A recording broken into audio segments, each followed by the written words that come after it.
All right. Hello, everyone. We're live. Got Smear with me, who has taken off work to appear on the call-in show. So how are you doing, man? I am very well. It is my indomitable pleasure. This is a very odd like internet moment that you're always somewhat subtly relieved that the person you've been talking to on Telegram is an actual real human being and not some like CIA AI program or something.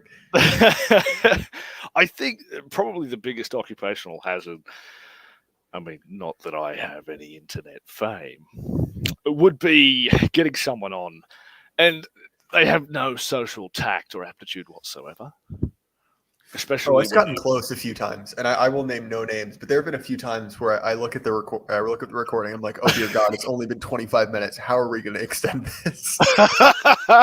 you. Yeah. So I've got. Do you want to talk about how my anime profile picture is really a girl that I have an emotional connection with, or do you want to talk about my Oh, anime? okay. If we're gonna talk about the anime, if we're gonna talk about the anime question, I see Polish ambassador in the chat asking my opinion on anime. So here's my opinion on anime. Anime, all anime is terrible with notable exceptions. It basically, Go on. uh, obviously, Studio Ghibli stuff doesn't count. Uh, Evangelion is good. Cowboy Bebop is good. Uh, Jinro, very very good. And basically, there's like three or four more that are good, and everything else is garbage. And I will die on that hill. I I am maybe I'm just boomering out. Maybe I'm sort of too old, but I never understood how anime became a thing. Ladium Charlotte, it is the gateway to trans. I'm with her. Um, I I've never, but like I said, I sort of feel bad condemning something that I haven't really perused at all. You don't really need to, I'll say it like anything else. I kind of feel similarly to anime that I do about like most television, where it's just not it, the best Mm, like medium for like putting any kind of like serious conversation out, but a yeah. notably talented person can make it work. So like No, it's just something like I didn't grow up on anime, so I don't really like it. But if something is good enough, I can kind of get over it, if that makes sense. no, that's very true. I don't. That's right. I don't think anyone ever turned on Days of Our Lives to have a moment of deep introspection. Right. And I will say, if I could give people one kind of like real serious, I wouldn't even say anime, it is Japanese animation. It would either be the Studio Ghibli stuff or Jinro, which is like a one shot, essentially like anime movie about like a Nazi SWAT team. So that's pretty fun. Yeah, actually, I think there is something very much to that about the remarkable artist. It, it, there are artists at a level that they really sort of transcend the confines of the medium, and it is nothing more than a medium. Uh, I Smear comes from a a YouTube series by an artist called Umami. It's from a series called Interface, and it was always one of those things like when you're stealing a character from someone else's thing. I think it can. There's also a hazard of like just coming off as a tryhard, but I think if it's obscure enough, you can come across as sort of somewhat more interesting than you actually are. Oh, see, I have an even less intelligent version. In my favorite book is All the King's Men, and the main Right. character's name is Jack Burden. And I was like, wait a minute, that's a pretty cool name because my real name is Jack. And I'm like, well, I really can't be bothered to think of a pseudonym too distant from my real name because otherwise I'll never remember it. That's fantastic. I'm not very good at OPSEC. I mean, honestly, I think about that from time to time. That with my current level of knowledge about technology, which is not very high, I could probably triangulate at least where I live very, very closely. Yeah, And so my just general thought is I hope I never attract some type of deranged autist who wants to do that. there is certainly. I think there's a weird phenomenon on the dissident right, where I mean we understand that it is this game. This game is quality over quantity. Um, who we're talking to, who we're targeting. Elite theory is, I mean, you bring it up and people will disparage you for being back in 2015, but it is interesting to see sort of who this gets in front of. The talk about, you saw AA stream recently trying to get a copy of the Populist Delusion in front of the new King Charles, which I don't know how well that's going to go. But you do see, the dark MAGA types and Steve Bannon, and there's now, of course, if you're wrong, then this sort of amounts to nothing more than intellectual masturbation, getting high off your own ideological supply. But it does feel like we put some weight on the lever. And I really want to believe that's true. Yeah, I don't know. I mean, I'll be the first to admit, like, I'm very checked out from any type of like real world politics for a variety of reasons. But I do think that we're seeing, and this was kind of a lot of the dialogue that I kind of came around, like Prude has been talking about this, and then obviously the dialogue around the Pedro Gonzalez stuff. But essentially, like, there do seem to be, at least in the U.S., some form of like right-wing elite who are kind of paying attention to the dissident right, at least in the sense that like NRX stuff has kind of subtly entered the mainstream. And so who knows, like, obviously, to what degree that kind of like affects things. I'm not one to guess. I've only had because obviously I'm fairly close to DC in the grand scheme of things, and so I've had like one or two brushes with that, and I found it just absolutely disgusting, and I found all the people there just creepy. Or are we gonna? Yeah. So I'm particular county. Really, I'm kidding. I'm outside of a 100-mile radius, but my point is, like, I know people who are connected there. I go up there fairly frequently, and my dad especially, he burnt out. He actually was. It's funny. He's a smart guy, and he basically wanted to, like, become, like a politician, right? And he got involved with. There was actually this Netflix documentary called The Family. It was basically this like super bitter, effeminate tribesman who basically tried to worm his way into this like program for like rising Republican youth. My dad went to that, and so he kind of connected me with those people. And he even got burnt out, early in life. He's like, yeah, they're creepy, they're weird. But he's like, you know what? Like, I've got these connections. I'll give them a shot. And I went to. It was something similar. It was basically like supposed to be a 3-day conference, and I left after a day. Like, even at the time when I wasn't particularly political, they gave me bad vibes. I mean, down to the point where like this creepy older guy, the Coes, I think his name is David Coe. They were featured in the documentary, and he had all these guys around, and he started like asking like really like detailed questions about like our sex lives, and like started like asking like really prying questions, like, hey, what do you do when you took her top off? And I was like, oh, okay, this is weird. Like, even at the time when I had like no vocabulary for it, I was like, wow, that guy seems like a child molester.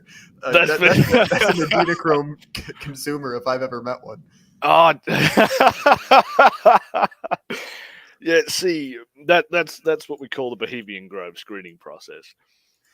I was listening to London Calling, which is a podcast produced by James Dellingpole and Toby Young. Toby Young recently caught some flack because he had some association with Epstein, but the guy seems much too straight to be, any of a nefarious type. He and Dellingpole were discussing, because they're both journalists. At what point, do you sort of get that in your career? Do you get to make the deal with the devil?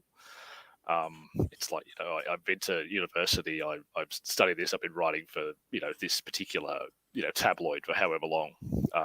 Do you sort of step out on a street corner one day and get absorbed into a vision in which, Satan himself says, like, I'll make you a deal, your soul for all the earthly writing finesse. And in short, they both concluded that doesn't happen. And it has to be a much more gradual process. They see, they try and suss out how much evil you can tolerate before they let you join their team.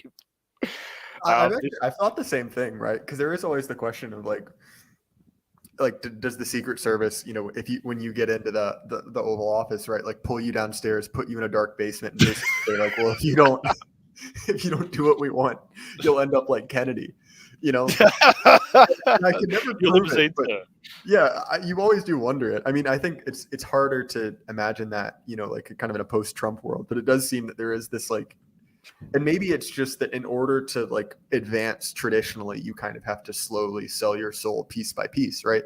So a few months back, like this was in May, the Distributist was talking about this with basically saying like, look, like given enough time, AOC will turn into Nancy Pelosi. She'll have to stay there. And he was basically using the example of what's the name of the ex-Navy SEAL guy from Texas, the one-eyed guy. Dan Crenshaw. Eye Patch McCain. Dan Crenshaw. Yeah, Eye Patch. What he basically said is like, look at his life. Like he started out kind of ostensibly as this like right-wing firebrand. And then, 4 short years later, he has become Eye Patch McCain, right? He's literally become the villain from, Metal Gear Solid, right? Fighting Raiden. This was the distinction.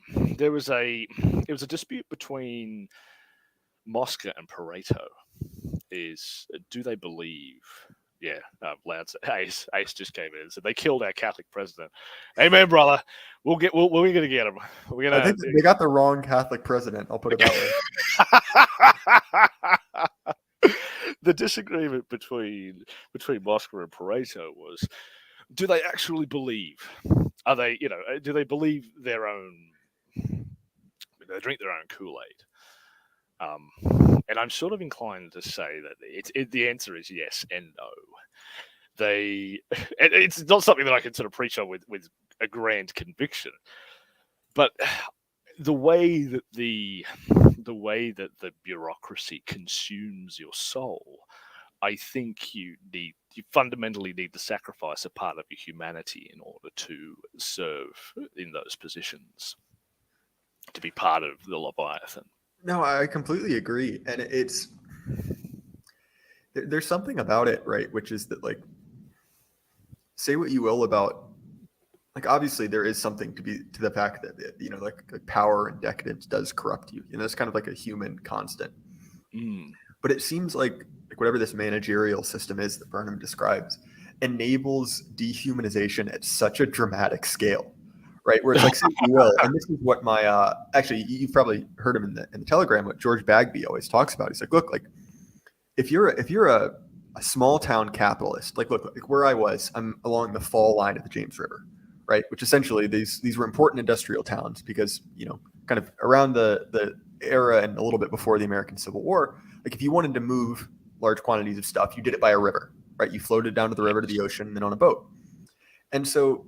Along the lines of the river, there are lots of factories. And in my area, it's actually the same where, Paul Fahrenheit went to school. There were lots of shoe factories, and they were owned by some guy in town. And because it was a small town, well, he lived, okay, fair enough, maybe at the top of the hill in a fancy house, but he lived in the same town as everyone else, right? Which means that realistically, like if enough of his workers got mad, he would have to see it, whereas now, right? Like, who owns a shoe factory, right? It's a million different people own, fractional shares of this. And it's really managed by some guy who just goes in and you don't even really know who the manager of the shoe factory is, Yeah. And so essentially it enables this like vast diffusion of responsibility because like we've essentially detached power from responsibility in an odd way. No, well, that's exactly right. At the risk of making a somewhat libertarian position, this idea of the proprietary limited, the corporation as a legally independent entity. I mean, I don't want to sort of schizopost too hard on the economic stuff, but there's certainly this. Oh, we encourage that. Certainly an economics degree. Let me tell you, half of it's just bunk. Well, that's it is. It's like If you go to any pretty much anywhere other than Mises, I'd imagine, and get yourself a qualification in economics. It's like this is a course in ad hoc post rationalizing the decisions you already wanted to make. Well, that's one of the weirdest things to me because, as I'm sure everyone has been aware, there's been a massive like shit-flinging fight between pagans, atheists, and Christians going on in the DR that I really cannot particularly understand the cause of. This is big. This is big. I like this. But wow, I really lost my train of thought as soon as you said that. Sorry, What were you saying about before? Oh, right. I do remember now. Essentially, but the point, and you see this a lot, is like, oh, look at these churches. Like, look at how decadent and look at how paused they've become. And I was kind of sitting down and was like, all right, what do we have? Can I think of any institution that hasn't been paused? And really, it came down to the Mises Institute is the only thing I can think of off the top of my head. And like, fair enough, like more power to them. But also, like, I mean, I guess they're doing something. Like, I'm not going to deny that. But also, like, how many fellows do they have? You know, like, okay, they've got a youth program. That's something. But also, like, if that's the biggest institution I can think of off the top of my head, like, we're doomed. You know, like, this is not like a unique Christian problem. This is an everyone problem, you know, with a few notable exceptions. That is very true. That's very true. There's something genuinely facetious about the pagan, order. Look, me and my buddies, we love Odin, man, and and we're totally not paused. But like that's congratulations. That's like you and your friends lighting fires in the woods. It's funny. There's a pagan group near me. They run a bar. The Wolves of Vinland, right? Wow. And you can look them up, right? Like they're pretty Odinic. They use all the stuff, but they're one of their prominent leaders is this guy Jack Donovan, who, to be fair, has actually faced a good deal of persecution. He's been kind of rendered rendered completely unemployable. But the funniest thing about him is that he is like all the stereotypes. He's essentially a gay fascist misogynist that he hates women so much. And I don't know why. Like that it happens enough that I find just absolutely hilarious. I've had mixed emotions about that. Quite literally pagan gay. But again, sorry, I'm not gonna attack the pagans too much, but it does keep happening. It's kind of funny to me.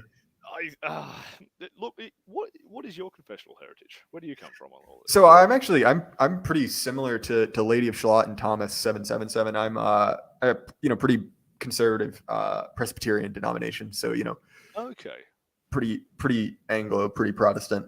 It's interesting as much as like my faith is obviously important to me and it is a part of what I believe. I try not to like talk about it more than I have to. And it's not because I'm in any way ashamed of it. It's just I don't feel like I'm the best. I don't feel like I'm the best standard bearer to a certain degree. And while it's important to me, that I just like it's really easy to kind of get into like I don't know, like moral fagging and like I don't know. It's just like to me, and this is actually what I was when I hung out with Charlemagne IRL. We had this conversation, which is very relevant to what's been going on recently. And essentially, Paul Fahrenheit appeared on AA's Cigar Stream. They talked about America and religion. Got kind of pulled into it. I haven't watched it because my tolerance for that level or for that type of conversation is pretty low. But that's another question. But the point is, and nothing against both of those guys. It's just like endless infighting is not something I really enjoy. But essentially, there's just this point where it's like, I obviously have pretty strong personal religious feelings, but like we don't really have the resources to be infighting this regularly about it. Like that we're not a powerful group. And the idea of like getting into weird internecine fights about like essentially something that is quite literally like a faith level proposition. Like I can't prove to you that like John Calvin is better than John Wesley. Like I can't prove it to you. Mostly because I haven't read enough of them to either actually have an opinion that's particularly educated. But all the same, like it's just not productive at this stage of the game. But anyway. So there's definitely I did watch that. And I'm going to run the risk of being original here.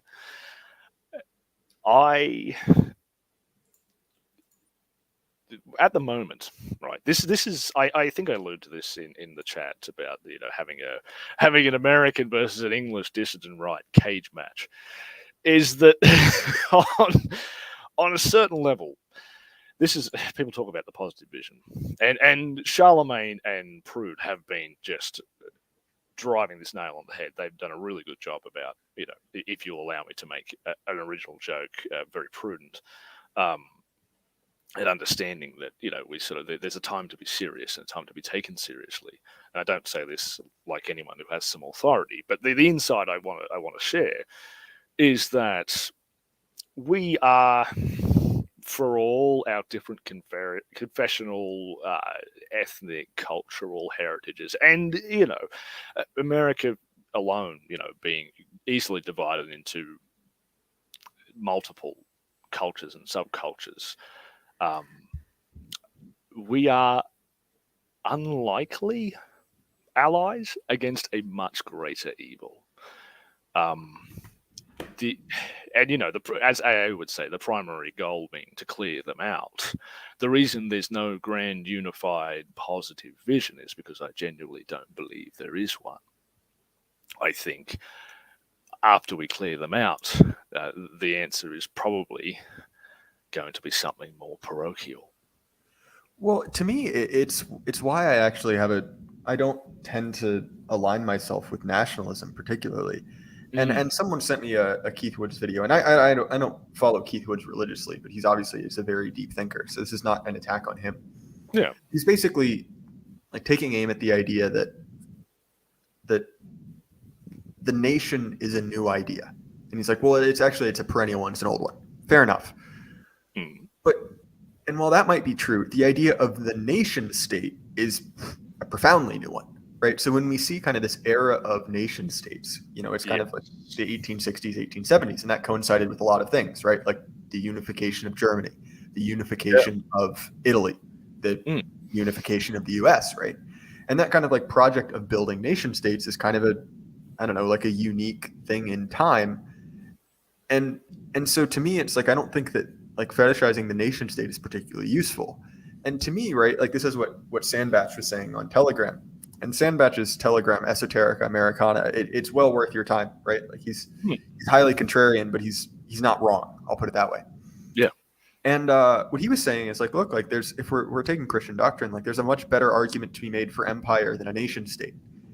And he didn't really elaborate on that, which is kind of like part of his style. But it's actually like something to be said for the fact that like if you look at empires, right, like the Holy Roman Empire or the Byzantine Empire, right? Like even the Ottomans, right? They did a good job of essentially like the Ottomans were a good example, right? Because they actually had a position called ethnarch, right? And the way the ethnarchs worked is the ethnarchs were essentially like the president of the Turks, the president of the Greeks. And the idea was basically like, well, there was kind of like within the unified political system, like each one of these ethnicities, each one of these cultures, ultimately, right, the Ottoman Turks were in charge. But also, instead of just, acting as like small groups with no organization, like they had a representative, they had their own system of law. And as long as it didn't conflict, as long as, Greeks weren't robbing Turks, it wasn't a problem. And to me, that kind of like empire-based system where it's like, yes, there's a unified political control, but not necessarily a unified social control. I think that's probably like the only way that like like the big powers can really like sustain themselves in any way. I just don't think that like a nation state as big as the US, especially with the the social and the demographic changes we've seen, I don't see how that works. Yeah, at the high water mark of the Roman Empire, the Tuscans or the Lombards would have only really considered themselves Roman in foreign policy. They had their, much more regional customs and dialects and cultures and so on. There is this strange attachment to, because fundamentally, the nation state is a Napoleonic fabrication. And I maybe I'm being a little bit too flippant calling it a fabrication because the 20th century was very real, but it's very strange that they would pick sort of the Faustian point, the point of Faustian man to sort of drive their stake in the hill and say this is where we're going to sort of stop at.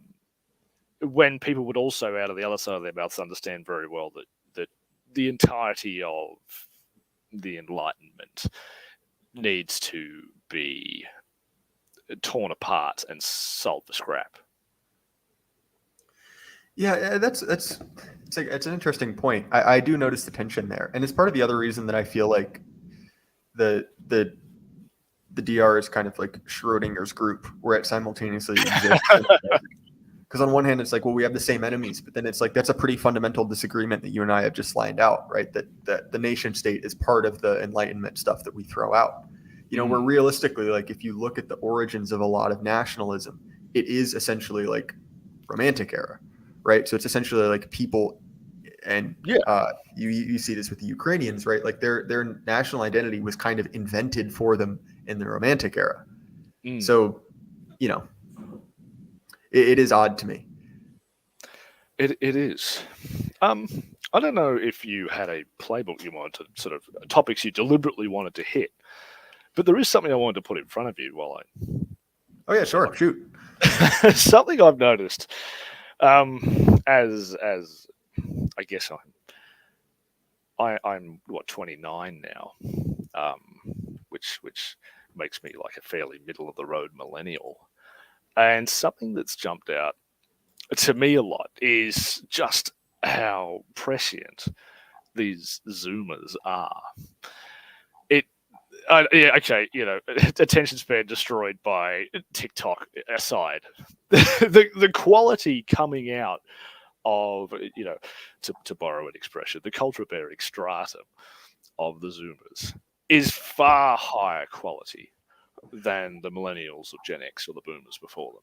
Well, thank you. I think actually part of that, because incidentally, I was part of the reason we're a little bit late is I was out to dinner with the fiance and some friends tonight. Lovely. And this actually kind of came up because she was meeting with a group of women, and she was the only Gen Z there. And she was basically saying, it's like in many ways, like I don't feel like particularly connected to my generation, but at certain moments, when the other women are talking, and the question came up like, well, what was a series, a book series that was impactful to you? And she was like, well, I realized it when I was Gen Z, when I was sitting around hearing these older women talk about, Laura Ingalls Wilder and Anne of Green Gables, and talking about how they realized that they could be like an independent woman. And she's like, and I realized I was a Zoomer when I heard that phrase, and it made me want to cringe so hard. I just wanted to jump out a window. And part of it is that really, I think that it's hard to make claims on Zoomers because like, kind of being raised by the algorithm, right? Like being kind of like children of the algorithm. There is no real like Zoomer united culture. Look, there's really never been a time in my life where I had to listen to new music. I could essentially listen to whatever I wanted, either like satellite radio or through the internet. And so like my song of 2017, right, isn't a song from 2017. It's off a stupid Midwest emo album that I used to love my freshman year of college. And every time I drove home, I'd start the album. And no one else has that memory because why would they be listening to a song that's 4 years out of date? And that's a pretty recent, that's not that much difference. But to me, it's like, it's hard to say that there's a Zoomer culture or even like, and I agree, look, like the quality of Zoomers on our side of things, like Aces in chat, AP and Saddam are coming up after me. They're both Zoomers. And, Ryan Turnipseed's kind of in a league of his own. And so obviously Paul as well, but it's like, there's certain things like a lot of Zoomers have this kind of like weird, like almost like terminal irony, where it's like everything is on like 3 levels of irony. I'm not even sure what I take seriously anymore. No, that's very true. Now that's a universal, but other than that, it's kind of like Ace is talking about like Sinatra, and he's big into like, like metal and stuff like that. And it's like, I have no connection to that, even though that we're basically the same age. Our parents are essentially the same age, but because like my internet led me down a little, a little different rabbit hole than he did. It's like we kind of popped out in different worlds. That's true. There's something about I almost feel like the timing was divinely ordained, that sort of the technological epoch, and like you said, the no particular cultural locus sort of came at the same time that we are like the boomer train has come. Like it is in the process of like derailing, and we're all going to have a front row seat to the action. I use this language, although I probably stole it from someone, about sifting through the rot of civilization in search for something that is of metaphysical value. This and it's almost like it moves faster and faster as the culture begins to sort of culture. Maybe that's not even the right word. As civilization itself begins to sort of come peeling apart. And a really great example of this is like back in 2008. There is no way in hell AA was going to get 1,500 views on Part 7 of David Bowie's Dream. Yeah, that's fair. There's this very bizarre thing of sort of looking back and trying to sort of dig up more and more bits and pieces. Like Ace is probably a really good person for this because like he you know what I mean? Like he will talk to albums and bands and times better than the people who ever lived there. Who lived through it. Like, I guess another great example that I had on the tip of my tongue is that, like, you were never making vaporwave in 2005. Yeah, no. I was actually in 2005. I was reading Bionicle comic books. I missed the whole comic book thing. I had a rather strange upbringing. I was always a sickly kid, and by my bed, I happened to inherit my grandfather's. Much of my grandfather's bookshop. He was this sort of very pretentious Freudian psychologist type, but there was something of a boon because when he went bankrupt, as pretentious Freudian psychologists often do, he left me quite the library. So I sort of had various volumes of encyclopedias, but I really got into Edgar Allan Poe when I was much, much younger. And, you know, like I would have these like sickly nights of suffering from, I don't know, whatever bout of flu or ear infection. And, you know, like The Pit and the Pendulum felt so much more imminent than it ever would reading it on an airy day. And I agree with you. There's something to like where you read a book that actually affects it. So one of my story of where I came to really appreciate All the King's Men. So All the King's Men is a semi biographical work about Huey Long, or as I said on my stream with Sandbatch, Huey Lewis. Apparently they are different people. But the point is, it's this book about, you know, kind of like slimy, you know, 30s Louisiana politics, right? No AC, everyone's just dripping sweat the entire time. Wearing three-piece suits, yeah. Yeah, exactly. Wearing seersucker, and you know, and so I was working actually at a furniture store in my hometown, where the furniture store was it had been a tobacco warehouse first, then a car factory.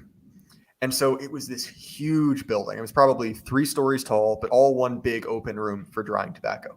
And it was so hot. And it was the summer after I graduated from high school. And I'm sitting there. And of course, no one wants to buy used furniture when it's 100 degrees outside. I mean, it was probably it was 40 in kangaroo units, plus or minus. And it's so humid. And no one wants to buy furniture. So I would just sit there for 8 hours and read. And I was reading this book, and the opening to it is great because it's basically talking about driving through through the swamp on a highway in your big Cadillac, you know, is your some kind of like slimy political boss, you know, dictating notes. And, you know, as the lines just kind of like, you know, almost hypnotize you and kind of like pull you into the center of the road. And I was just sitting there, just dripping sweat. And I was like, yes, I'm there. And so I know what you mean, right? Like that kind of, it can kind of pull you into it. So Spirit, thank you so much for coming on. I could really talk to you all night, but there are other people in line. This is a great conversation, and you have an open invitation anytime you want to come on the podcast. Just we can set it up. You can come on. Thank you very much. I greatly appreciate it. Well, do you have anything you want to close out on, and then I'll bring on American Populist. No, I think that's just about it. Other than I wanted to make some comment about that was sort of your proto literally me moment. It wasn't sort of hunting down replicants in Los Angeles. It was sweating to death in Louisiana. Yeah, that's true. And if you've read that book, that's not necessarily a great character to literally need to, but nonetheless, right? Anyway, Spirit, thanks for coming on, and I'll talk to you later, man. Thank you, man. It's been a real pleasure. All right. American Populist, are you there? Yes, how are you doing, man? Hey, man. Thanks for coming out. Oh, it was my pleasure. Just been working on college work all day, actually. bunch of math stuff. So I just got that done. So I wanted to chill out for the rest of my evening. Well, I can fully understand. I was actually thinking about that today. So despite the fact that, just I've somehow managed to have the most marketable degree in the world and end up working like part-time odd jobs. But anyway, I was still thinking, I was like, because I was kind of down this morning and I was like, you know what? Like, at least I'm not in school. And I was really thinking, like, I hated school so much. And so what I'm saying is, when you're out, it's great. You will feel amazing, kind of regardless of your circumstances. That's very true, especially when you go to a school like me, especially if you're one of us. You feel like you're in the Matrix, essentially. Being red pilled around all the blue pill people, it feels very just drives you off the wall sometimes. And we just have these like me and Saddam Hussein were talking about this. There's this guy in my engineering class. Well, I'm not sure what it is yet. We haven't decided yet. There's this person who we can't tell if it's a girl or boy. We're at that point in society, and we're still debating on it. And it's just like these little things that just drive me up the wall sometimes. Not to mention all of the woke curriculum. You know what I mean? I'm sure you can relate to things No, like no, that. I believe me, I definitely do. See, the problem is, and I was kind of getting, roasted by my friends about this the other day, where it's like I can kind of do a pretty decent job of kind of like hiding the power level for a little bit, and I just get mad, and I just start like, and it's nothing like direct, but like you by asking probing questions, kind of like inappropriate probing questions, you can really bring a conversation to a screeching halt.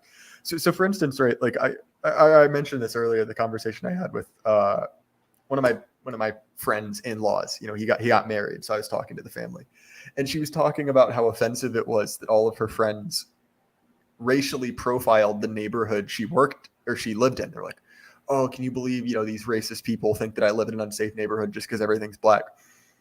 And then literally it hard pivots to her telling a story about how the first night she moved there, the SWAT team came and conducted a full-on raid with flashbangs on the floor below her. And I was like, well, and I basically said, I was like, well, was the person white? Just like completely straight faced, because it is one of those things where it's like, okay, that's so ridiculous, I can't not swing for it. But I do really like feel for you, because I went to community college, right? And the community college I went to, incidentally, was the same community college that Christian Weston Chandler went to, and was in Charlottesville, right? Like famous for the rally. And so in reaction to that, it's not only like a prime libtard town, but also like it was everywhere. And so I definitely feel sympathy for you. It's especially weird because I live in Appalachia, essentially. Like it's 80% white where I live here in North Carolina. And like all of these just, for some reason, you know this, whenever you go near a college, it attracts the worst of our society, the dregs, and like the people who aspire to have good jobs, I guess. The upper middle class people aspiring to be elites. But it also just it attracts these just the underworld essentially of people, the underworld class, and you just see them everywhere. It's like, where do you guys come from? Like where are all these Indians and just like trannies, and you got all these gays, and they're all attracted to that one spot. It's funny. I had a very similar reaction. So this is an equally like despicable social class of person. And Lady of Shalott, I say this with love. As an ex-homeschool kid, there is a certain percentage of homeschool kids that come out scrambled. And this guy was scrambled. He was 20. He was in his 20s. Like he was too old to really be there, but nonetheless, he was there. And he wore a handmade Jedi robe over his normal clothing, brought a lightsaber to school, and somehow, despite these two things, managed to attract some woman. And the two of them would aggressively make out in the library. And it was the most uncomfortable thing ever, because obviously like kissing in public is just wrong, like morally wrong. Like the police of vice and virtue should like round you up and flog you. But doing it in a library where there's just no one there, because I'm sure right? Like community colleges don't have big libraries. It's not a place you can hide it. And I just remember being like, what is this kid with a lightsaber, a Jedi robe? Like, how did he end up here? So I very much know what you mean. I truly don't know if like there's like just a portal we don't understand that like for some reason all of the colleges like just attract them. It's just like I don't know. It amazes me sometimes just how much of the underworld, just sheer underworld people are there. Like in Appalachia, like where everybody else is, I would say like socially, culturally conservative, especially for my area, fairly Baptist Christian area. You know what I mean? No, I know what you mean, and I think that it's like anything else, where it's like some people essentially are homeschooled for very good reasons, right? Like there's not good schooling in the area, their parents could think they can do better. And honestly, like I will say, like there's a plurality of kids who end up like extremely well socialized. I was that example, right? Because my parents were social, and so I hung out with their friends, and so I was very capable talking to adults, and it was not something I ever had a problem with. But there are some kids that just are weird. So one of my favorite community college stories, and I might have told this on stream before, because I actually say, like, I loved this guy. I wish I could find him, but he's just gone. This guy's name was Austin Fox, and he was there. He was actually in the Army. And so he was getting his degree to essentially, I don't understand, something to do with the Army. I don't understand how the military works. I think he wanted to be an officer. I can't remember. But regardless, so he was there, and he was a good guy. He was not a smart guy. And we were in some like BS, because what I did, and you may be doing the same thing, AP, is there's a deal in a lot of states where essentially if you do 2 years of community college, you have guaranteed admission to state school. Is that the same in your state? I have Yeah, that and as so well. it's a great way to save money, because essentially, right, like you don't have to pay for a 4-year degree. You get it at a reduced rate, and you just get into the school for the last 2 years, which is the important part anyway. And so I was taking some like BS. I think it was geology. That's what it was. It was a science class I needed, because I needed 2 credits of science, or I need 2 science credits. And so in geology, right, like some of it's reading maps, and this guy was great at reading maps because he was in the Army. And so we were partners together, and obviously I was like one of the smarter kids in class. And so I'd kind of explain things to him, because he wasn't a super smart guy, but he was like a good guy. It's just like he wasn't an intellectual. But I'll never forget one of the most bizarre interactions I've ever had with a human being. Because it was community college, we didn't have any money for anything. And so one of the first big labs was essentially like testing minerals, right? So using acid, does it interact with acid, does it dissolve in water, all these kind of things.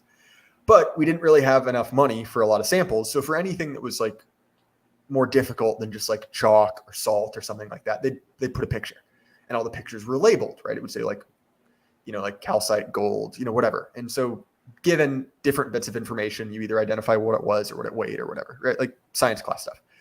And this picture was a color picture. It said gold on paper, right? Because it was a picture of a piece of gold sitting on a paper plate. And when it comes to the lab, I get into an argument, like a real argument, like I actually got heated. And the question was, well, what element is this? I was like, well, it's gold. He's like, no, it's gold on paper. Reading the full sentence and assuming that was the full description of the thing. And I was like, Austin, dear God, like it's gold on paper. Like on paper is a description of where it is, not what it is. And so the point is, like, community college attracts just absolute human specialists, and I don't understand how they operate in the real world. Would you have any like characters like that at yours?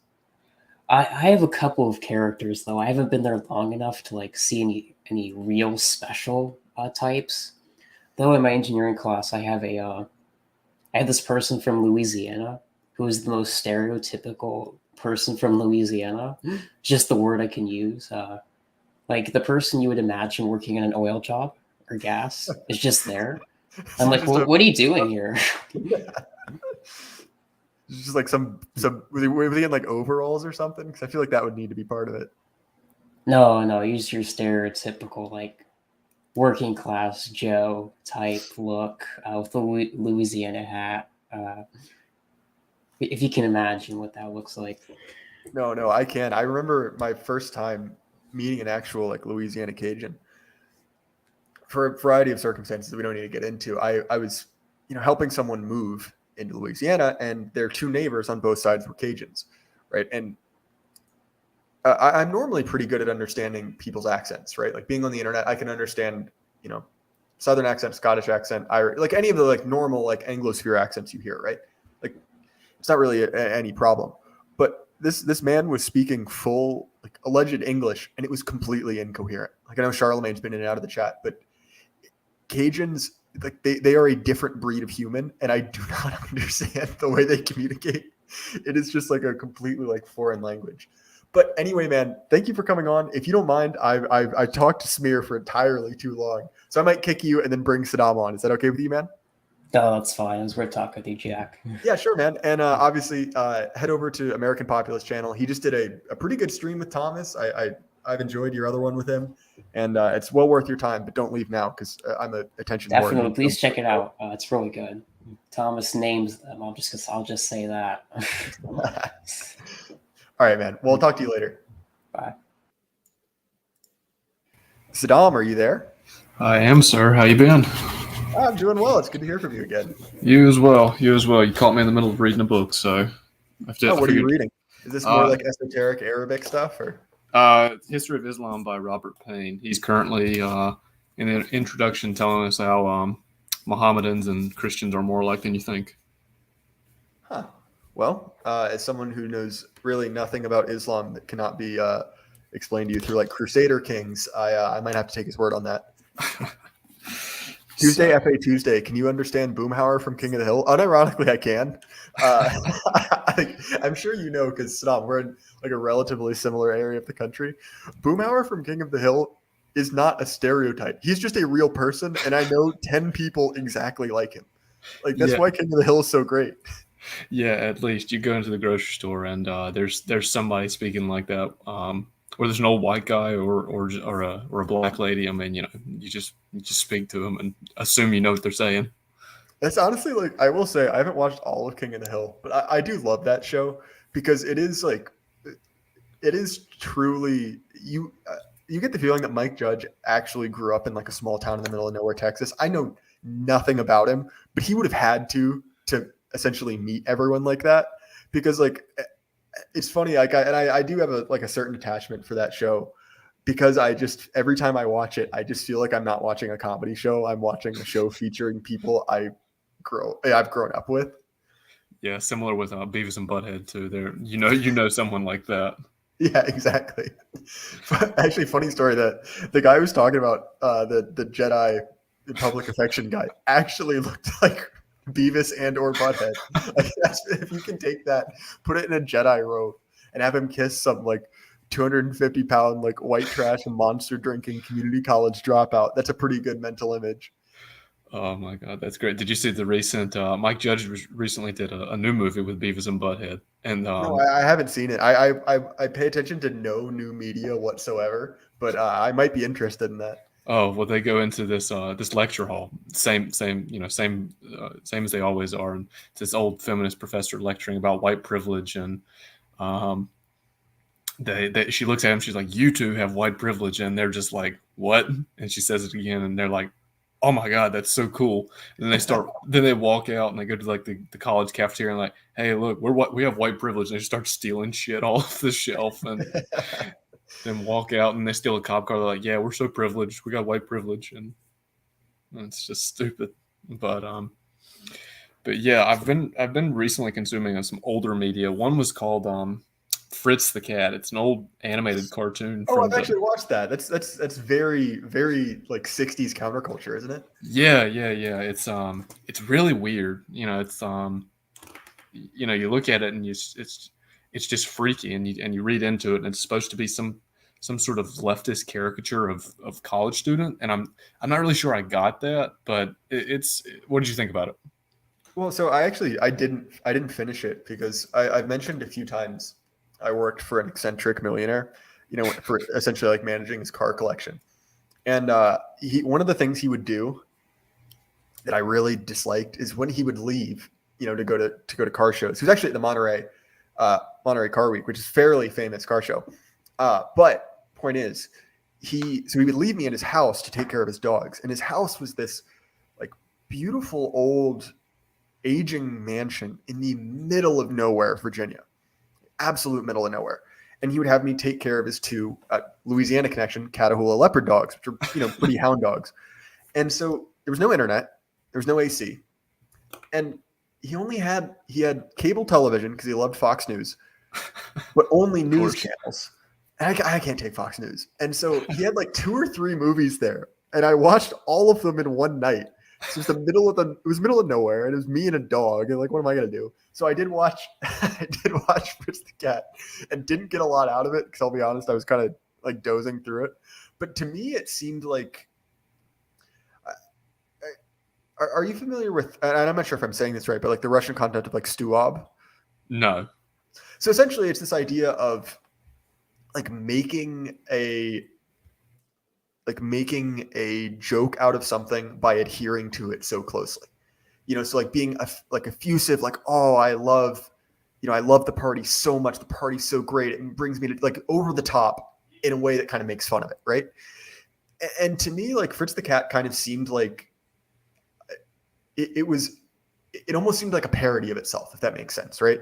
Like it was the most, like if you were going to put in a lab and you're like, okay, what's the most like 60s counterculture, like cynical thing you can come up with, and then sitting there with my, boomer boss's like massive mansion, where he has an immense amount of personal items, just like a very wealthy guy, but still is like tapping into like the 60s counterculture. I was like, you couldn't write this. You know what I mean? Like there's some deep irony there, but carry on. I want to hear more what you had to say. Yeah. So, it starts out and, it's this younger guy trying to get attention from girls. And, there's some social commentary there about younger women trying to get with some black dude and saying they love African culture and stuff like that, and then getting rejected. And then Fritz being some kind of leftist revolutionary and going to the black part of town and setting out a race riot, and then fleeing to San Francisco. And this is all set in New York, and he burns his university down, and then fleeing to San Francisco, and then hooking up with a neo-Nazi biker gang and blowing up a power plant like Ted Kaczynski style. And then it's stupid because it's all about the sex for Fritz or whatever. And he survives the explosion, and then he's in a hospital, and then all the women he's met over the course of the show up, and he's on death's door, and then he shows up and they just have an orgy, and that's how it ends. Yeah, I definitely did not get to that part. Yeah, I probably would have remembered that. I think I probably fell asleep roughly around the neo-Nazi biker part, and because I was at that point kind of thoroughly disinterested. But maybe I should have stuck around if it ended so dramatically. Yeah, it's pretty disturbing, to be honest with you, because it's cartoon boobs, and they rape the neo-Nazi's girlfriend or something, and it's horrible, man. It's absolutely horrible, and I'm not sure what these people were trying to get out of it. Is, I don't know, burning the institution and realizing it's all for nothing, and that you just need to live in the moment for the sex and the drugs and all that. Well, to me, it very much like kind of drove home. And actually, this is part of the reason I was like, I try not to interact with media like that does kind of just feel like like gratuitous. It just doesn't leave a good taste in my mouth. But to me, it does kind of show like the lie of the 60s, right? Like, oh, the 60s was just this like great, like free love, like, oh, whatever you want, no one ever got hurt. If you actually look into it, right, like San Francisco is a good example of this. So Morgoth and Endeavor do their podcast on movies, right? And their one on Dirty Harry is pretty good because they essentially talk about this, that like, look, like the summer of love happened, but okay, what happens when a couple months pass and you have a bunch of essentially like rich, like ultra open drug addicts, right? Who are constantly looking for something else. Well, of course, like it creates a network of essentially like drug pushers, and with drug pushers, like obviously a lot of women ended up, being prostitutes, and, like essentially being like kind of like tricked into, or kind of like forced into like prostitution. And it created this massive crime wave that just ruined San Francisco. And that's kind of where Dirty Harry comes in, right? Because if you're from San Francisco, all these dirty hippies show up, and all of a sudden there's like people strung out on heroin everywhere. Well, Dirty Harry seems like an appealing option. But it kind of is this idea that like there was a real darkness to that. And like, fair enough, a lot of the boomers got out and didn't necessarily get eaten by it. But it doesn't mean that people didn't really get hurt and that there wasn't this kind of like weird, dark, evil spirit to it. And that's actually, like, I will say, part of why I kind of turned off Fritz the Cat is that it just like, I don't know, it felt gross to me. And not in like a prudish way. Like don't get me wrong. Like, I've seen stuff that's objectively worse than Fritz the Cat that I thought was better artistically, but it just kind of seemed like, I don't know, nasty and gross. Maybe that's not the most intellectual way to describe it. No, yeah, because I've looked into it and I listened to Culture Dad's podcast quite a bit, and they were talking about this guy Ralph Bakshi, and he's the main animator for the film, and he did a movie called Fire and Ice, and basically it's about this evil gay ice wizard kidnaps the Fire King's daughter, and these guys have to go and rescue her, right? And it's just a general like cool little 70s animated film. So it's like that juxtaposition of a cool masculine heroic story, and then it is it's completely gratuitous. But also, to your point about Dirty Harry, again going with Mike from Imperium Press, it is like Dirty Harry is kind of that Mike's trying to bring about this concept of the Odinic and the Tyrrhic, and the Odinic right and the Tyrrhic right. The Odinic is like this great changer and very brutal and violent, but very short lived. And then the Tyrrhic is the stability, right? And so we've been in the stability era, and now it's getting ready for the Odinic to take back over. And so Harry is kind of like that Odinic figure, in which he's gonna he'll go and shoot and maim and slaughter anyone that gets in his way. And then they just completely shift that with the second movie, right? And it's those dirty cops who were doing the exact same thing Harry was doing one movie ago, but now Harry's like, oh, I've got to embrace the status quo now, when he was on the opposite side of that, a few years ago. So I find that very odd as well. No, I know what you mean. And I was thinking about this because one of my favorite movies is with actually also Clint Eastwood is it's on the tip of my tongue, it's the movie where he's a racist Korean War veteran. Gran Torino. Gran Torino, thank you. I wanted to say El Camino. That's very much different. But it's interesting because there is a little bit of pause in that movie, but I think it's pretty easy to sift through. And it's odd because like Clint Eastwood does seem to have this kind of like, I don't know, this like willingness and desire to essentially like use violence to clean up the streets that I do think is kind of, I don't know, to a certain degree relatable. Not in the sense that I like aspire to it personally. I should clarify that, but it is an odd, like you can almost see that as like the closing of the same character, if that makes sense. Yeah, it's he's different from the John Wayne or the other like Western the other actors who acted in the Westerns, right? Somewhat John Wayne is usually, especially in like True Grit, he's the old grizzled lawman and kind of on the outside of the law, so not really operating within the confines. But Harry, on the other hand, you can watch the progression of him being like this ruthless killer, and watch Red Hawk stream for this about the Westerns and the fistful of dollars and the good, the bad, the ugly and stuff like that. And then sort of transition into, okay, well, it's a little bit more modern now. So, you still need this masculine figure to clean up the streets. And so it seems, and this might be going too far afield, but Dirty, it's a reaction to what happened in the 60s.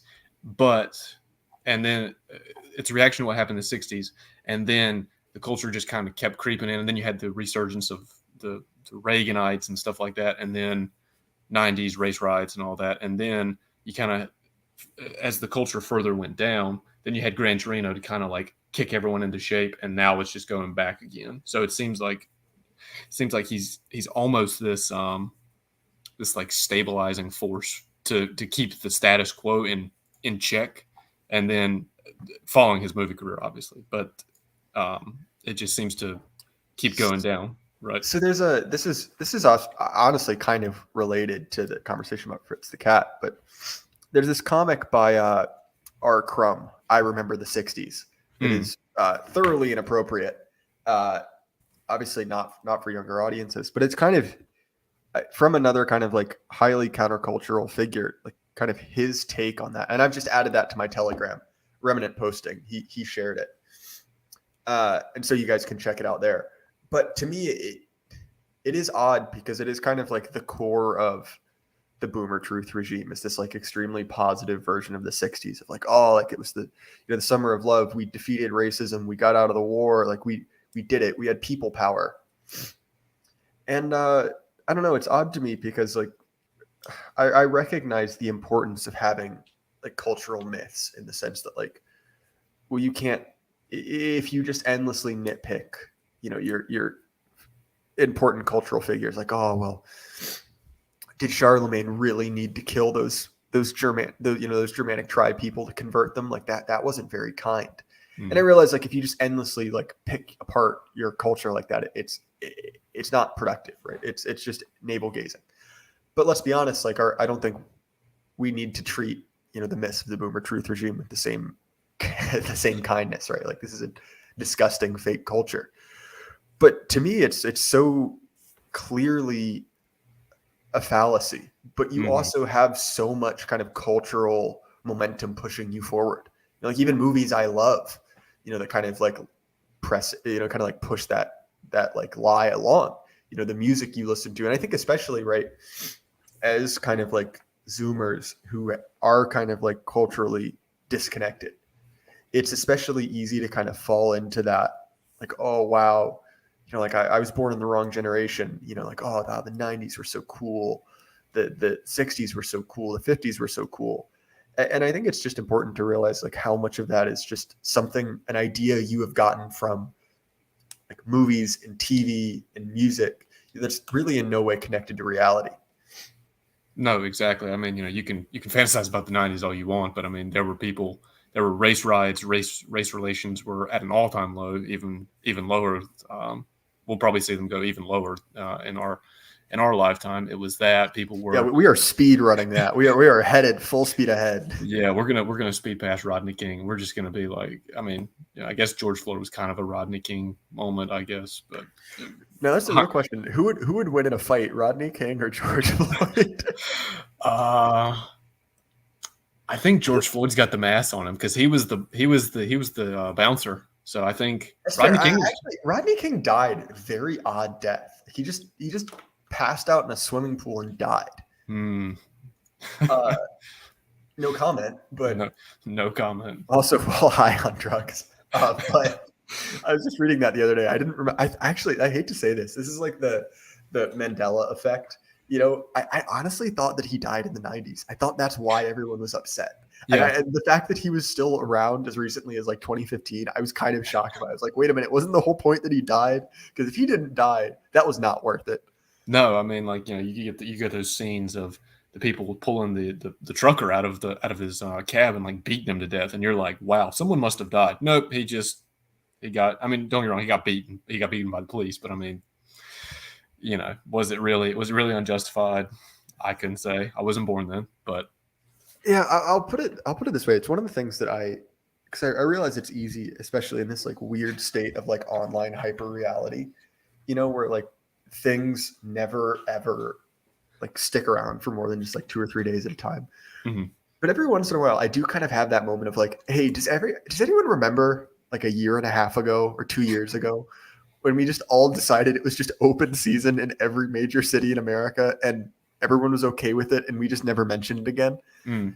Which actually, again, incidentally enough, goes back to the 60s. Like, no one remembers not only the violence associated with the civil rights movement, but the fact that like a bunch of like weird like sex cult communists just blew up a ton of buildings. It was like, what, 900 bombs in 68 or 69? I can't remember off the top of my head, but like that's one of those things that's also just like forgotten about. Like no one remembers like, oh wow, like counterculture was so great. But it's like, you guys remember like the Black Panthers, like, didn't they shoot into the Senate, the floor of the Senate, or what major building in DC did they end up shooting up? I can't remember. It was hurt, but yeah, it was that, and then there was the bomb that went off in the Senate too with that Susan Sonderberg, I want to say. Yeah, I think so. Berg something anyway.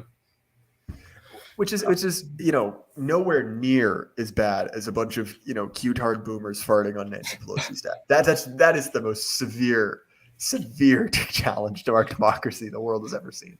No, yeah, but we'll see it in like the 2040s. We'll be like, oh my god, I wish I was alive in the 2020s. You could just The good old days. Race riots were all the time, man. You could make George Floyd jokes, and that'll be Your mandatory installed Amazon Alexa heard you say that word without muttering "Blessed be His name" under your breath, and you've automatically been deducted 10,000 Bezos bucks. Yeah, but mentioning the stuff that doesn't get brought up, back in when was it? It was 2019 or 2020, and they passed a bill through the House and the Senate that said that the president could be removed if there was a council of high-ranking senators and House members, et cetera, and the vice president was on that. And I immediately knew. I was like, if Joe Biden gets in, that is going to be used against him. I haven't seen it yet, obviously, but I still have a sinking feeling that's the contingency plan. I'm not sure. Yeah, I think you're probably onto something there. I'm legitimately just,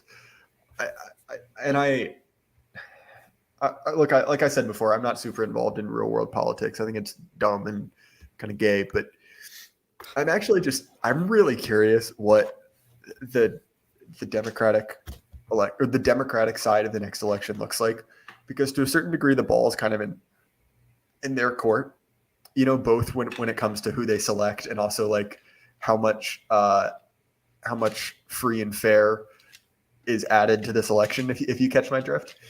Yeah, I swear to God, every time, it comes up to the election, you're like, God, who are they going to pull out of the woodwork this time? And, they got the first South Asian Indian VP and some old guy who's been, puddling around the Senate since the 60s. And you're kind of like, wow, who are they going to drum up next? I mean, got the gay transportation secretary. We've got the I unironically, more so than even the like really objectionable people in Biden's cabinet, who are pretty easy to find. The two people I found the most completely insufferable were Jen Psaki and Pete Buttigieg. I know that like there's other people who are more like readily dislikable, but the two of them just drove me up the walls, and I'm glad that she's gone and that he seems to be kind of faded into the woodwork. Yeah. Two notes on one note on either of them. And, Pete was a mom a couple years ago. So that was really cool. I really appreciated that. And I've seen the absolute vilest comments about how good looking Jen Psaki is, and I absolutely hate it. That's absurd. That is, she has the prime, like she has the physiognomy, and I say this as someone of roughly Scotch-Irish descent. Like that is the body type that is only birthed out of generations of hard liquor abuse and wife beating. Like that is what you get, and then like I just don't understand it. Like she's not a uniquely like notable woman in any way, and to me she just looks so like sour and gross, and just like the power of the internet to simp for people is just astounding to me. And if I ever see that, you will just be nuked from orbit off this channel. Yeah, I've seen very vile comments. But the real question is, though, as Ace is alluding to, can Jen throw it back? And Jen versus Tulsi Gabbard. Okay, I'll say this: like, I don't personally find like Tulsi Gabbard attractive, but at least like I can understand like lizard brain why someone would. Jen Psaki is just like truly baffling to me, where I just like I hope it's a joke, because she's just so smug and insufferable. And I just assume that there's a large proportion of men who are deeply damaged for a variety of reasons, and that kind of like combination has just given them such severe mommy issues that anytime a woman is like rude or dismissive, that becomes some type of turn on. And for those people, I think that, I mean, yeah, Sargon was the worst for Tulsi simping. And yeah, I know. It's just, oh geez. But yeah, Jen Psaki's like Madeleine Albright level, like awful. or Madison Albright. I think Yeah, is Madison her real Albright. name. Yeah. You've really seen me at my clinical inability to remember people's names. Yeah, I was thinking you were thinking about oh god, not Madison Cawthorn. What's the racist AA kept bringing up? Madison. He was a eugenicist in the 1900s. Oh, sorry, I don't actually know that much about that. Madison Grant. Yeah, no, that would have been. That's a tough choice. Which would you rather? Who would you rather go on a date with? Some old like wasp from the 30s or 30s or Madeline Albright? She popped back into my head because I was in a. As I'm sure you know, like they're one of the great things about living in the middle of nowhere is there are tiny little like antique stores everywhere. They're really good antiques because no one ever buys them. Exactly. And the worst collection of books you've ever imagined. And like the New York Times bestseller she wrote in like 1994 was there in pristine condition for like $1. And there's a part of it that's like that would be kind of a funny thing to own. But then I thought about her, and the more I thought about her, it was just a revolting thought, and that's how she popped back into my head before our conversation. Oh my god, Madison Albright. She's gonna be she has a special place on my bookshelf at the very bottom.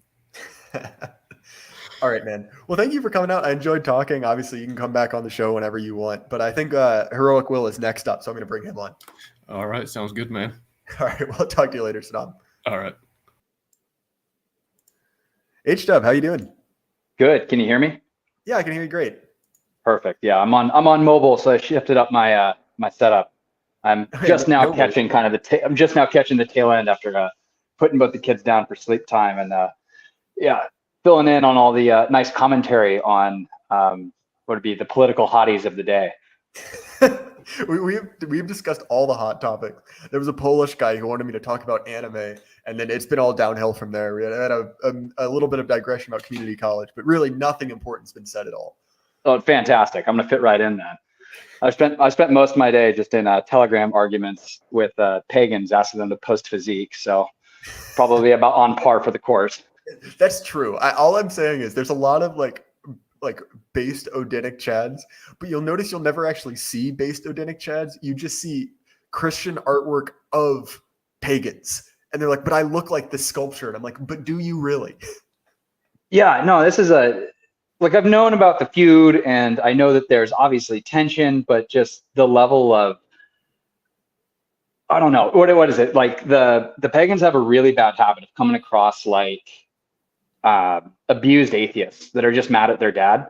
Yes. And it's not even that I'm coming from like a deeply Christian perspective. It's just noticing the tone and just the level of disdain that comes from the other side or from that side specifically. It's just really unique to see, and definitely see it up front. Well, and I've been like, I'm actually don't really have problems with like most people on the DR when it comes to religion, like at all. Like obviously like Mike from Imperium, he's a pagan, right? There's some other pagans who seem to be like deeply, invested in kind of like resurrecting a tradition, and like, okay, fair enough. I might think it's a little bit hokey, but at least they're putting the work in, when it's just like when your religious expression consists of like having a Thor's hammer necklace and like posting recycled memes from 2016 off like the Daily Stormer, like I'm sorry, dude, that's not a religion. That's like a autistic internet obsession. Yeah, I really appreciate the level of academic rigor that's coming through like a lot of those, let's just say like the top players on that side. And I certainly learned a lot and like gained a lot of like deep information associated with everything from all of those folk traditions. Like it's all good and well. But just like you said, when it starts getting to the level of like, well, I wear my religion like I wear a Hot Topic t-shirt at the mall, I really start to distance myself from kind of like boots on the ground practice of what that looks like. I think Ace has the best take. It's the male equivalent of astrology girls, and I feel like that's pretty true. Yeah. So, not to just endlessly talk about physical activity every time we talk, but as you might or may not have known, I've started training for a half marathon recently. Yeah, I actually wanted to ask you about that. Oh, dude, it's not been too bad. I'm doing it over 12 weeks, so it's pretty gradual, and I'm physically active enough that it really wasn't too bad. But really, the thing that's been killing me is and as someone who actually knows what you're doing, you might have a problem with it. But the combination and just like the wear and tear on my legs of running 3 days a week while continuing to squat heavy and to deadlift with not necessarily being used to that level of like, not exertion, but of just like wear and tear. Like it's starting to kind of catch up with me, especially because my roommate and I were talking, and he's more athletic than I am, but we're both in our 20s, and like you kind of don't have to do that much prep work or recovery work when you're 23 up to a point. And then it's kind of caught up with us today because it was a 3-mile run, which isn't that bad, but both of us by the end of it were just, doubled over. We were in pretty bad shape. Oh no, absolutely. Trying to do both like a hard run of any degree is just so much pounding on the bone and tissue. And then to go and try and do like a bunch of grinding sets on heavy squats is, I mean, it's a recipe that if you don't have some sort of moderation or auto regulation built in, you're asking for something to go wrong on one or the other. No, that's fair. And honestly, the reason, and again, not to get like too deep into programming stuff, is I think that at least for me, what I'm kind of planning to do is I will keep squatting until my runs start to get to the point where I can't really run anymore, and then I'll just kind of try to maintain as much as I can until the race is over. Yeah. So when you say you're going to keep squatting, it means you're going to keep adding weight on top of your work sets as you progress forward. So I basically to the point where because I'm right now, and this is not like a massive number, but I'm essentially like I'm working with like my working sets are 300 pounds, which isn't like a crazy big number, but I would like to, I have a mental goal of hitting 315, right? 3 plates, just because it's a round number. And I'd like to hit that. I could easily hit that for 1 rep now, but I realize that that's probably at counter goals with also running a lot. And so I'd like to keep working, but if it gets to the point where it's like, I'm actually like, I can feel myself start to break down, you know what? Okay, fair enough. We put the squat to the side for a little bit, because I don't really plan on staying in half marathon shape all the time. I just don't have that much time to run. 13 miles, even if you're fast, it just takes you forever, No, and it's one of those things. It's like when you start, it's certainly like it's a level of fitness you need to accrue so that you can tolerate that much work. But then once you get there, it's very much like, for lack of a better term, it just becomes a skill of being able to tolerate running at a specific pace and being able to hold that pace for more and more miles. So there is like an acclimation point. And I don't know. So like hearing you lay out the two, like my immediate recommendation is actually like, don't worry about the squat being heavy. Just don't do too many reps. Keep everything like no more than 3 and no more than 3 sets. You don't need to worry about volume because you're going to be getting tons of physical volume from all the running you're doing. You just need to maintain the ability to exert force. So that's an interesting point. I'm actually going to take that down, because I will 100% do that, because as I'm sure you're aware, number going up is a pretty big motivation for weightlifting. Yeah, and I would like, as you add miles or add pace and intensity to your running, just keep the squat where it is, but don't worry about the intensity. Basically, just keep the intensity high enough that you keep sending the signal to keep the ability to produce strength, rather than like, I'm assuming you're squatting in like the 5s. Yeah. Like 5 rep range. Yeah. So my recommendation would be like, go to 3s. Don't worry about it being heavy, but then keep that there off to the side as a secondary priority, and then just let your runs go, because there's still plenty of benefit. What is it? There's plenty of literature out there that shows that being strong helps running more than running helps being strong. I feel like that makes some kind of like logical sense. Yeah, it comes down to the elasticity of the muscle tissue. So basically, you just increase the stiffness of the muscle tissue so that you get more energetic return when you're running, so that you get a better running economy overall. So being strong is beneficial in that regard, because that's the stimulus that then builds kind of all of those components. And then when you apply it in running, you actually have stronger tissues. You can actually have an injury prevention effect. That's actually interesting. So I recently, I have a friend. He's a little bit older. I guess he's just now turned 40, but he was for a long time like an ultra marathoner, super high distance stuff. And to give him credit, he managed to not ruin his body doing it, which is quite an achievement. But so as he's kind of gotten older, he's dropped down, but he's still an athlete, right? So he was doing a half Ironman, which is still a massive undertaking, right? Yeah, And not so, easy at all. yeah, and so when you're sitting at a half marathon, you get to see the kind of people that do it. And obviously the people at the top are, exceptional athletes. Like there's just no way about it. And they look like exceptional athletes. But it's odd because you can really tell the people, much like you said, who are strong and run and people who just run. Because there's both a difference in performance and also in just how they look. Because if you get the like T-Rex body of like someone who only runs, it is truly an unfortunate place to be as a man.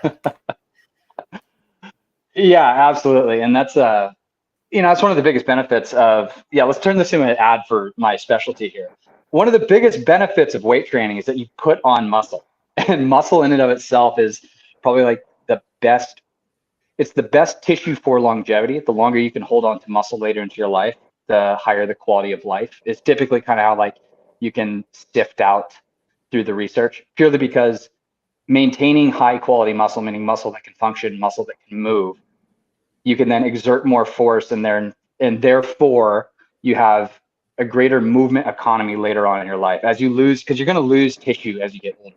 It's part of the game. We are going to degenerate in some way, but degenerating from a point of like well-earned and well-accrued strength and capability sets you up for, a longer track of being able to do the things you like to do. Well, it's interesting, right? So I do a lot of work on, not a lot. I do work on a farm, one of my friends owns. And the main person who runs it is still his grandfather, who's, 85. And it's interesting because he's just, and I have no science to back this up, but he essentially never stopped being in shape. Yeah. So it's almost like even obviously he was not as strong as he was when he was 20. He's not as strong as he was when he was 40. But there is just something to be said for the fact that like, if you don't ever, it's much harder. It seems like it is harder to gain back than it is to maintain, especially correct. Yeah, absolutely correct. Yeah. So I'm curious, right? And we don't always have to talk about physical stuff. But is it difficult for you to kind of balance? Because I'm guessing based off your age, your children are pretty young. But is it difficult to balance, like being physically active and also having children? Yeah, I mean, it is, but I'm also in an interesting position where I've turned my entire garage gym basically into like a Olympic training facility. Like I have access to stuff that I can do all the time. And, the hardest part is just trying to manage when you can do all those things, as well as all the other responsibilities that build up. Because at the end of the day, like weight training in and of itself is just a surrogate activity through and through. It's just a really good one that I happen to enjoy and really like to coach and build off of. But what I'm looking forward to is the point when both my kids are old enough that we can go out and do things together. Like right now, my oldest son, he's 3, and he's just now riding his bike without training wheels, and he's absolutely ripping. And it's like being out there, just like, we're not riding around very far, but just riding on our bikes together is a fun enough time. And I'm looking forward to the moments when we can go and do something that's like real challenging, either like riding bikes out there, or the point when he's, ready to start learning jujitsu or different combat sports, or, even t-ball. Like all those things are on the horizon, which is really fun. So for training aspects, it's just doing enough that I can, see maybe a little bit of progress, which is working. Everything's going well. But at some point it'll shift to being maintenance so I can maintain a capability to keep enjoying time with my kids. I'm curious. Have you ever had a real like severe injury before? The worst I had was, so I had two that were like, I wouldn't say severe. So I had a broken fib, so broken lower leg bone, but non-weight bearing. And that happened so I was a collegiate soccer player, and that happened right before my first year. And so I was out an entire year waiting for that to heal. But that wasn't traumatic, but the psychological aspect of having to sit out your first year was brutal and not fun. And then at that same time, I transitioned to track and field later on in my collegiate years, and I dislocated my shoulder playing some flag football, and that was bad, but I healed up a lot faster than that. But in terms of injuries, like nothing that put me out any longer than a year. Yeah, it was interesting. And this is one of those like dimorphism things. Cause I was grabbing food the other night and I was behind just like a local college women's soccer team. And I mean, it's a college soccer team, right? There's not that many players, but the amount of people or the amount of women I saw who were in, essentially like the ACL leg brace was brutal. Women's I mean, women's soccer itself is a meat grinder for ACLs. Like it's one of the highest sports. Not only that, it's one of the highest sports for concussions too. Well, that was so insane to me because like you kind of just take it for granted, like, oh, when you're in school, you're like, there's a weird amount of women in ACL. And then you look at like an entire lineup and you're like, oh no, like you're doing something bad for you. Like there's something not. Yeah, absolutely. It's a huge issue. I always forget, and I think that it's particularly easy to do when you're in kind of like either right-wing circles or like circles with real people, which I don't know how to describe it, because you'll make some kind of comment about like just basic sexual dimorphism stuff, and people will freak out at you. And I had one of those moments, and it was something similar. I was basically like, yeah, isn't it all weird that like, I was basically saying like, yeah, maybe it's not good for women to play soccer because they all seem to blow their ACLs. Literally just like off the top of my head, like something stupid. Like it was the most unreasoned. And people got like very tangibly mad at me. And I was like, I mean, like, fine, like break your knees if you want, but no skin off my back. It was just so weird that like you can say something that is kind of like a reflection of objective reality and people will get mad about it, in something that's like relatively inconsequential like that. Oh yeah. No, it's I only have that conversation with people that are so deeply blue-pilled that I have to cage the point really, really tightly. You always have to frame it in a care harm perspective. Like, man, it's totally sad that all of these girls are getting concussions because they're basically their necks aren't strong enough to support all of the physical forces going on when they try and run around on the field. Man, I hope we figure something out. And then you just kind of wait for the conversation to maybe get to a point that would be along the right-wing perspective. Another one you see it with is around female police officers. And, I have a few friends in academia that specialize in looking at the research on the development of the female officer specifically, because there's just, if you put that on whatever you're trying to get through your program, you're going to get immediately like rubber stamped and passed on. Like they love it. You have everything they want to see. But what they find is that the biggest factor that's going to play into a female officer's ability to pass the fitness tests is to gain like 20 to 25 pounds of muscle, specifically in the upper body. So they end up offering these recommendations as consultants to these different like police academies or these different recruiters, saying like, you need to get these women into like looking like orangutans and gorillas, and that's everything that they don't want to do. So instead they just completely lower the standard. Oh yeah, of course, right. So this reminds me, I had an absolutely insane conversation with a close friend's family member, right? Like someone I'll never interact with again, but just one of those like bizarre social interactions. And so I'm recently out of school, been, kind of hopping around from part-time jobs looking for, a real like adult job. Right. And so I was talking to this guy and he's in his mid 40s and we were talking and it's pretty normal. And he was like, oh, what are you doing? And I'm like, I'm in between jobs. I was like, oh, what do you do? And he's like, hey, I'm trying to be a police officer, normal conversation. Kind of 30 minutes goes by and we're talking about interviewing, and he's like, yeah, interviewing's really tough. And I'm like, it is too, it's not really, it doesn't feel good to get rejected. And he's like, yeah, like I keep getting rejected by, all these like, police forces. And I growing up in the middle of nowhere, like I know people who've done that, I know how like the police academy system works. So I started asking him questions and he's like, yeah, like they always ask you such intense questions. I'm like, okay, fair enough. Like, let's go. And he's like, yeah, I was at this one place in Connecticut and they were asking me like this crazy question. I just couldn't get my head around it. They asked me if I would shoot someone if I was a police officer. And it's like, I mean, that seems like a pretty normal question to ask.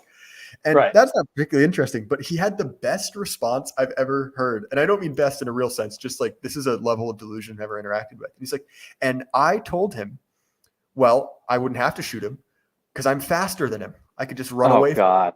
Oh my God. It's that moment where it's like, I'm half an hour into this conversation with someone I thought was a normal human being, and his response to, well, I'd just run away. And I was like, well, I mean, isn't that the whole point of your job, to not run away?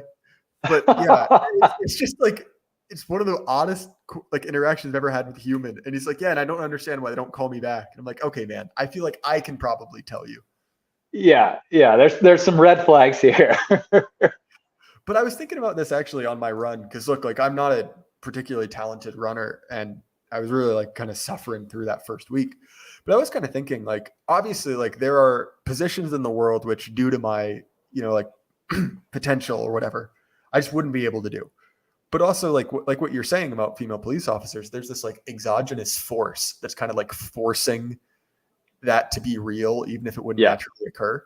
And obviously, like I know that it's been in the military for a while to disastrous effect, but I am kind of wondering when it gets to the point where it's like not just like whatever tow truck driver who also wears an army uniform, or like, the HR of the army, but like what happens when it gets to like the actual like proper like door kickers? Because I know, wasn't there some news story a while back about the first woman ever passed the Green Beret fitness test? Oh, yeah, and I even think that was it wasn't as the title displayed. Like, I think I don't think she's actually a Green Beret, is what I'm getting at.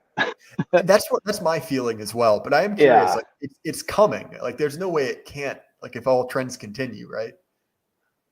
Yeah, no, and there's a lot of obviously there's a lot of conversations on the down low between everybody that's in those, like, on the SWAT teams, the guys that are doing that, the guys that are, putting they're the ones putting boots on the doors, knowing that there's probably somebody with a gun on the other side, and they live and die with the group of guys that they train with, like.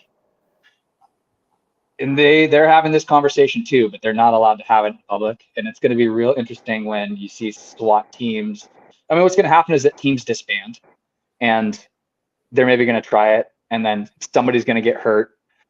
I mean, already I think you're starting to see it with female officers on the street, and the threshold for which violence becomes an option is just completely.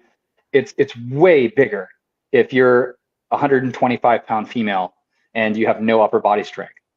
Like, the zone in which you need to pull your gun becomes so much. It's much closer to reality than if it would be if somebody was actually, a 200-pound adult male that could, exert some level of, what would it be? You can exert authority without having to necessarily engage. Just your physical presence alone is a disarming technique versus versus someone else that could easily be physically overtaken. So all this to say is that I think what would happen overall by the time they try and force that through is that you're going to see people leave those teams, or at least leave whatever specific department they're at, because they're not going to risk their life because somebody wants to be featured on a blue check tweet. Yeah, no, I know what you mean. And I've even had the thought, right? Like, if you've done anything, even like moderately physical, like obviously nowhere near as dangerous as combat, but like anything real, like, like working with cows, or like, moving heavy furniture or anything like that, you become very painfully aware of kind of like who you can trust and who you can't, and look, like, I'll put it that way. Like, even with those like relatively low risk situations, I wouldn't want to put myself in the in the control of essentially like 110-pound like diversity hire, right? Like, I can't imagine that someone who deals with exponentially more dangerous situations would either. Yeah, absolutely. I mean, who knows what the future is going to bring with all this stuff? I mean, but they're more than happy to hold the throttle down and take and shepherd us into that moment. Yeah, I think that's one of the other things that's a little bit kind of disturbing about it. And this point has been made before, right? But the idea that like the world will be made to conform with ideology, it's like, it doesn't matter how many glasses we have to break it's gonna happen one way or another, kind of like damn the consequences. Mm-hmm. Yeah, and I'm seeing their cover, one of many, but their cover on the back end of this is under all of their mental health and well-being initiatives, because the mental health of our officers is, for however you want to define that term, because the way they define it, I'm pretty sure is pretty shady. It's literally just, if you have bad thoughts, that's bad mental health, and that gives us green light to intervene. But I think we can all agree that the what is it, the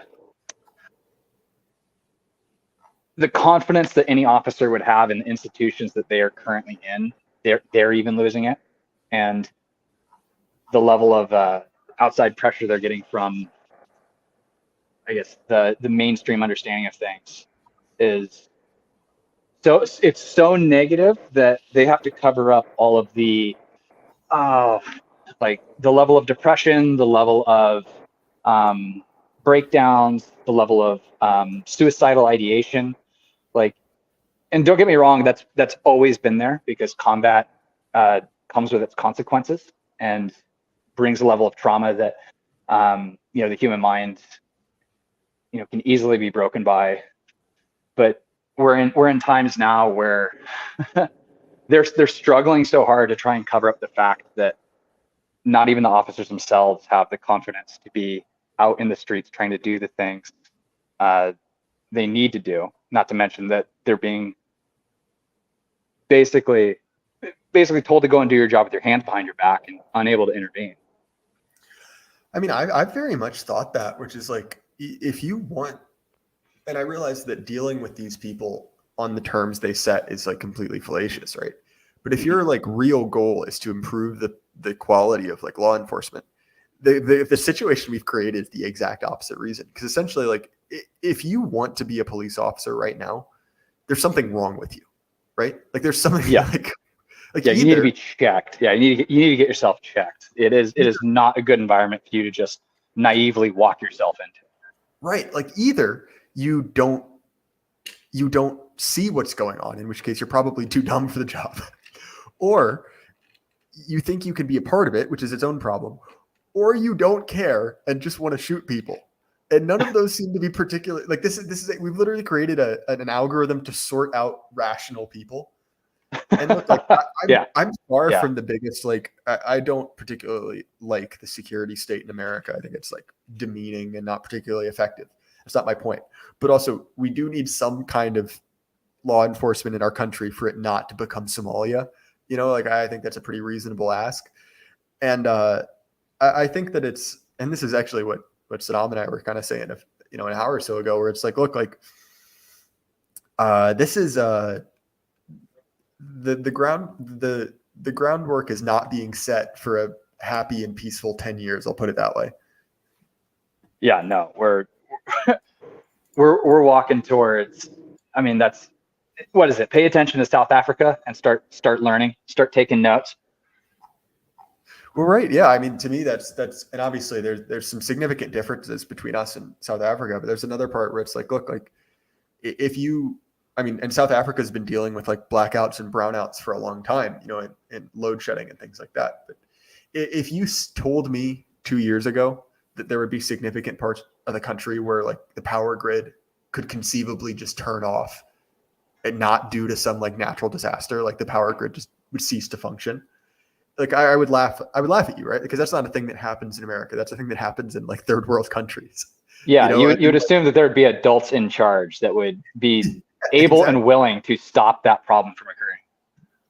Well, I think it's become very clear that, like, well, maybe we can get to South Africa a whole lot faster than we thought we could. So anyway, man, thank you for coming out. I'm starting to get a little bit tired. This is a pretty long stream for me. Do you have anything you want to plug before we get out of here? Oh, no. Happy to have dropped in and being a part of this call-in show. This is awesome. Thanks for setting this up. I enjoyed talking to you. And obviously, I'm going to give the same plug I always give to Heroic Will, which you can find him on my Telegram. You can find him on Discord, and I can personally attest to his skill as a weightlifting coach, because he helped me go from squatting like struggling to squat 225 to repping 300 pretty comfortably in basically a couple months. So he actually knows what he's doing. He's pretty good at his job. And anyway, that's all about him. So my stuff, I'll be on UO next week with Prudentialist. I'll have 2 episodes coming out that week, same as normal. And if you guys want to join the Discord, or sorry, not the Discord, the Telegram, you can talk to me there. That should be a pinned comment on this stream. It was good talking to you, Heroic Will, and good seeing everyone. All right. Good night, guys.